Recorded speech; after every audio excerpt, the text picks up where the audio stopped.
Il y a des fois, quand on monte dans le cockpit de la moissonneuse, j'ai l'impression que c'est plus facile à faire décoller un 777 de Roissy que de travailler dans les champs. Et dire qu'il y a des gens dans les villes qui pensent que les agriculteurs sont un petit peu en retard sur les nouvelles technologies et le digital, ça fait peur. Alors, non, ça reste de l'agriculture de précision, mais on peut difficilement appeler ça de l'agroécologie. Alors, bien sûr, c'est un outil qu'il faut se servir comme le reste, hein. J'ai le même discours par rapport à ça, s'il y a vraiment l'utilité, mais c'est une source d'information supplémentaire, ça apporte plein d'éléments, mais de faire piloter les systèmes par des algorithmes, c'est le risque énormément de se tromper. Et donc, pour moi, on n'arrivera pas à des algorithmes assez précis pour remplacer ce que peut faire le vivant.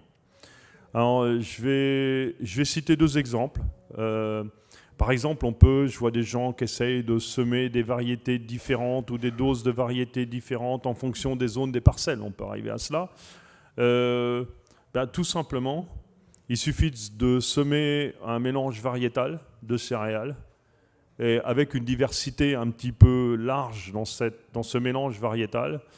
Et vous êtes à peu près certain que la variété qui est la plus apte à se développer dans la zone un petit peu séchante de votre parcelle va dominer un peu le système, et celle qui est un peu plus apte à se développer dans la zone un petit peu plus humide va dominer le système. Et donc, est-ce que ça va être séchant ou très humide? Ça dépend aussi de la météo. On a aussi une énorme incertitude, et cette incertitude restera toujours présente. Au moment où vous semez votre blé en mois d'octobre, vous êtes vraiment malin si vous êtes capable, grâce à un algorithme très bon, de prévoir la météo que vous aurez en mai et en juin qui va suivre. C'est prendre un énorme risque. Eh bien, en utilisant là un processus agroécologique d'association variétale, bien là, vous allez prendre la chance d'avoir à peu près raison dans tous les cas, quoi qu'il arrive. Un autre exemple, c'est les associations de couverts.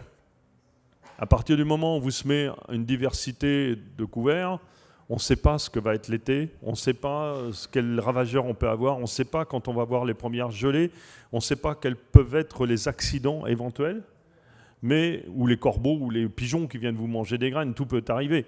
Mais on est à peu près certain qu'on aura des espèces qui, en fonction des conditions, pourront dominer, d'autres seront plus faibles. Et puis on sème à peu près le même mélange de couverts une année après dans un contexte pédoclimatique un peu différent. Eh bien l'expression sera complètement différente.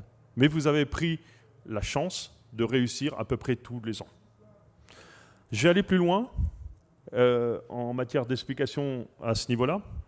S'il y a une chose sur laquelle il faut s'asseoir, excusez-moi d'être assez brut de fonderie, s'asseoir, c'est sur la précision de la gestion de l'azote. L'azote, on ne peut pas gérer ça de manière précise. Elle est influencée par la minéralisation, elle est influencée par le climat. On n'est même pas précis à 10 unités près, on n'est même pas précis à 20 unités près. Et plus on va développer l'autofertilité, plus il sera compliqué d'être précis en matière de gestion d'azote. C'est terrible ça. Alors qu'on cherche à développer l'autofertilité, pour moins d'engrais, moins on pourra être précis. Parce que le climat peut influencer énormément. Je vais prendre un exemple très proche d'ici, au lycée agricole de la Saussée à Chartres. En fonction des années climatiques, sur une parcelle de céréales, la minéralisation autonome du sol a varié pour les extrêmes de 70 à 120 unités d'azote. C'est-à-dire ce que le sol était capable de fournir pendant l'année allait de 70 à 120. 50 unités d'azote de différence. Et ça, en fonction du climat. Vous voyez que chercher la précision, là, va poser beaucoup de questions. Alors, on peut la trouver à l'envers. Et c'est là que des processus agroécologiques peuvent nous aider. Prenez une parcelle de céréales sortie culture. Vous avez apporté de l'engrais de manière localisée ou vous avez apporté de manière en plan. En fonction des rendements de votre type de sol, le niveau de reliquat post-récolte risque d'être extrêmement différent. Là, vous allez avoir une carte qui va être fluctuée dans tous les sens. Sur cette parcelle-là, mettez un couvert multi-espèces, avec des légumineuses, avec des crucifères, avec des graminées, des composés, etc. Quand vous allez arriver au mois de novembre, vous allez avoir une végétation qui va être en fonction des endroits. Vous avez un doubli d'azote, pouf, vous avez les crucifères qui dépassent. Vous avez un petit creux en azote, c'est les légumineuses qui sont exprimées. Vous allez avoir une végétation très différente, mais la végétation va contenir à peu près la même quantité d'azote, de manière à peu près similaire sur la totalité de la parcelle. Et je peux vous parier que si vous faites une analyse de reliquat sous le couvert, eh bien là, vous allez avoir une uniformisation aux alentours de 20-25 unités, quel que soit l'aspect des couverts à la surface du sol, en teneur en azote. Et là, vous avez une certitude, grâce à des couverts associés, que l'ensemble de votre parcelle, vous avez un niveau d'azote réduit, très limité, à une fourchette de 10 unités près, et une fourchette de 20 unités près, vous savez à peu près ce que vous avez stocké dans la partie aérienne de votre couvert. Là, on reprend la main avec un processus agroécologique. Alors, ça ne veut pas dire qu'il ne faut pas utiliser ça. Encore une fois, ça peut nous apporter de super informations. La parcelle où il y avait les moutons, on doit la récolter à l'automne avec une carte de rendement, etc., pour analyser un peu ce que nous ont apporté les moutons, etc. C'est un super moyen d'aller plus loin, de récolter des données, de pouvoir avancer plus loin dans l'agroécologie, mais ce n'est pas un processus agroécologique.